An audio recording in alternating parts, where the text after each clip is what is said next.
Perkenalkan, kami dari kelompok 3 yang terdiri dari Rizky, Alvin, Vero, Bella, dan Dinar. Kami ingin mengenalkan dan mempresentasikan alat kami yang berjudul Implementasi Solar Panel dan Pembangkit Listrik Tenaga Bayu pada Smart Home berbasis IoT. Tujuan kami merancang dan membuat prototipe smart home berbasis IoT dengan sumber energi solar panel dan pembangkit listrik tenaga bayu ini, yaitu untuk pemanfaatan energi baru terbarukan dan pengontrolan pengguna beban secara otomatis. Manfaat dari prototipe ini antara lain dapat menghemat penggunaan listrik dengan monitoring dan pengontrolan beberapa beban secara otomatis berbasis digital IoT. Selain itu, dapat membantu mewujudkan net zero emission dengan mengimplementasikan dan mengintegrasikan dua jenis sumber energi baru terbarukan. Pada prototipe ini, kami menggunakan panel surya 50 watt peak dan 2 buah wind turbine sebagai sumber energi baru terbarukan. Berikut merupakan rangkaian prototipe kami yang terdiri dari aki 12 volt 6 Ah, 2 buah SCC 10 AM yang disambungkan masing-masing ke solar panel dan wind turbine, inverter 220 watt, rangkaian IoT yang terdiri dari Arduino Nano, ESP32, dan juga kami menggunakan sensor arus dan sensor tegangan untuk pembacaan hasil output dari panel dan wind turbine. Untuk bebannya, kami menggunakan lampu 10 watt dengan charger 10 watt juga.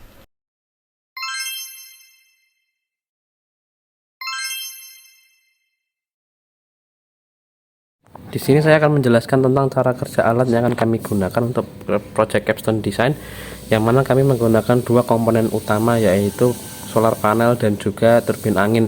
Kami memanfaatkan proses konversi dari energi panas matahari dan energi angin untuk diubah menjadi energi listrik, yang mana nantinya akan digunakan untuk mensuplai, mengisi daya dan mencharging aki, yang mana nantinya aki akan digunakan untuk distribusi daya ke rangkaian-rangkaian penunjang IoT dan energi rangkaian inverter.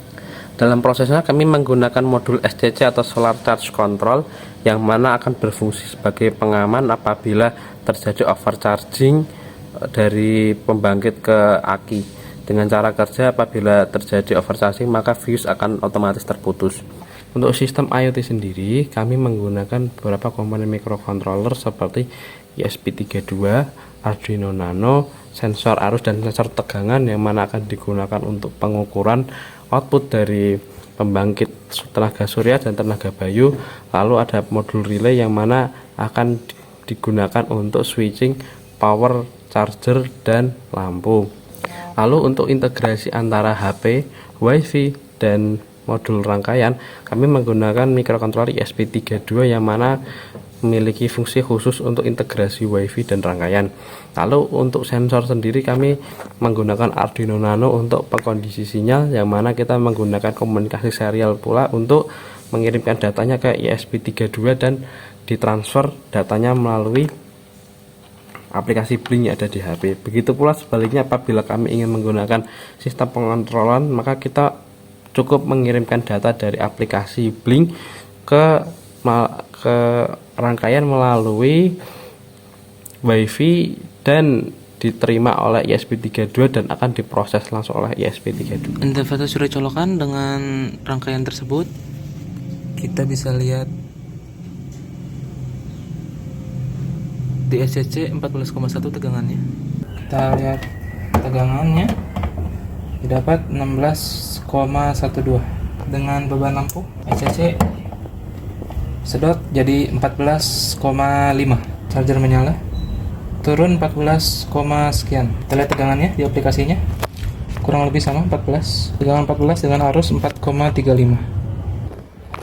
Lampu dinyalakan, tegangan 15,32. Dua-duanya nyala dengan tegangan drop langsung. Kita lihat aplikasi, tegangannya di 5 volt sesuai dengan pengukuran. Saatnya kita lanjut untuk arusnya. Arus yang didapat 0,36, kurang lebih sama. Lampu menyala, arusnya naik menjadi 1 ampere. Untuk pembacaan aplikasinya 4,3.